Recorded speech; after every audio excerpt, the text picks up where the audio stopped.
Tarsali checkpost પરથી ₹13.50 લાખ સાથે શખ્સને ચૂંટણી પંચની સ્ટેટિક સર્વેલન્સની ટીમે પકડ્યો. હાલમાં રૂપિયા બોક્સમાં સીલ કરી મકરપુરા પોલીસ સ્ટેશનમાં સોંપાયા.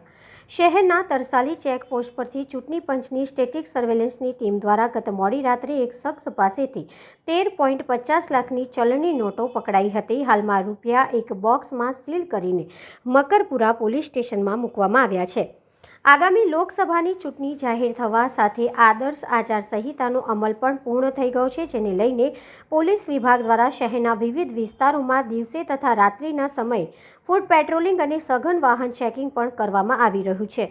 ચૂંટણી પંચની સ્ટેટિક સર્વેલન્સની ટીમ દ્વારા પણ શહેરની વિવિધ ચેકપોસ્ટ સહિતના વિસ્તારોમાં ચેકિંગ કરાઈ રહ્યું છે. ત્યારે ગત બુધવારે રાત્રિના સમયે ટીમને બાતમી મળી હતી કે એક શખ્સ તરસાલી ચેકપોસ્ટ ખાતે મસમોટી રકમ બેગમાં ભરીને આવી રહ્યો છે, જેથી એસએસટીની ટીમે તરસાલી ચેકપોસ્ટ ખાતે પહોંચી ગઈ હતી અને એક શખ્સને રૂપિયા ભરેલી બેગ સાથે ઝડપી પાડ્યો હતો. બેગમાં તપાસ કરતા ₹13.50 લાખની ચલણી નોટો મળી આવી હતી. રૂપિયા લાવનાર શખ્સની પૂછપરછ કરતા તેને જમીન વેચી હોવાના રૂપિયા હોય, જે લઈ વડોદરા ખાતે તેના ઘરે પરત આવતો હોવાનું જણાવ્યું હતું. જેથી એસએસટી ટીમ દ્વારા હાલ મતા એક બોક્સમાં સીલ કરીને મકરપુરા પોલીસ સ્ટેશનમાં કસ્ટડીમાં મૂકવામાં આવ્યા છે. ટીમ દ્વારા ચૂંટણી પંચના